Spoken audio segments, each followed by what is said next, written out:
It was undoubtedly a tough decision for them. Foles has a ton of value given his recent standout play and the fact he's not even 30 yet. Odds are they could have gotten something decent for him if they'd tagged and traded him. Instead, they allowed him the chance to shop around for himself. A nice gesture from the organization for services rendered.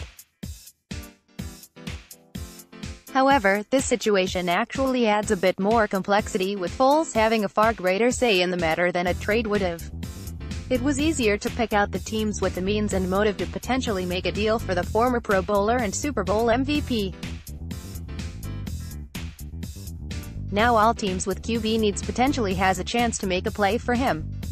Initially, it was a matter of finding the money to fit his likely contract.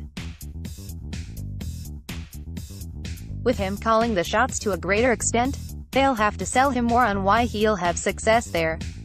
Nick Foles likely to seek situations similar to what he had in Philly. More from NFL Mocks. By this point in his career, Foles understands what he must seek out in order to find success.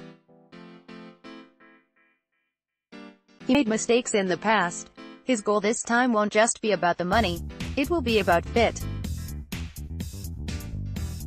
That's why everything claiming that the Jacksonville Jaguars are the heavy favorites because they have the most obvious need must be careful.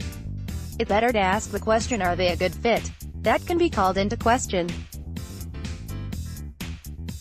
Doug Marrone doesn't run the sort of offense that Foles likes to play in from his time in Philadelphia or Kansas City. He's proven to be a more classic type who runs the ball and utilizes play action. No one would accuse him of being a quarterback-friendly coach. If this is the case, then which teams should be considered threats? There are two that stand out at the moment for having both the money and the coaching setup that Foles might like. One is the Cincinnati Bengals and the other is the Washington Redskins. The Redskins are run by Jay Gruden, a quarterback specialist who did great work with Kirk Cousins the previous few years.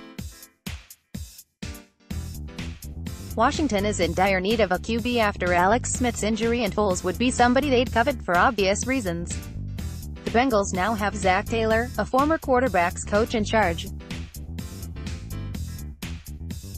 He could easily see the deficiencies of Andy Dalton from his modest size and average arm and see the upside from bringing in Foles. By that same token, Foles might enjoy throwing to A.J. Green and Tyler Boyd. Both options would make plenty of sense.